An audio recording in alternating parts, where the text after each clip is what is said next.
सतयुग का इंसान 32 फीट ऊंचा था, तो फिर कलयुग के इंसान का क्या हाल होगा। गरुड़ पुराण और मनुस्मृति में चारों युगों के इंसान की लंबाई और उम्र का जो सच बताया गया है वो आपको हैरान कर देगा।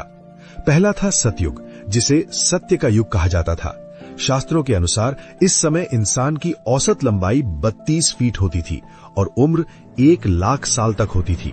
इसी युग में भगवान ने 4 अवतार लिए, मत्स्य, कूर्म, वराह और नृसिंह। इसी समय समुद्र मंथन हुआ था और भगवान शिव ने सृष्टि बचाने के लिए विष पिया था। दूसरा आया त्रेता युग। यहाँ धर्म थोड़ा कम हुआ, इंसान की लंबाई घटकर 21 फीट रह गई और उम्र 10,000 साल हो गई। इस युग में भगवान ने वामन, परशुराम और श्री राम के रूप में अवतार लिया। तीसरा था द्वापर युग, जहाँ पाप और पुण्य बराबर हो गए।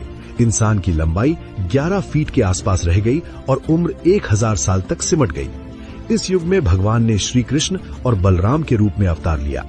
और अब है कलयुग, पाप का युग।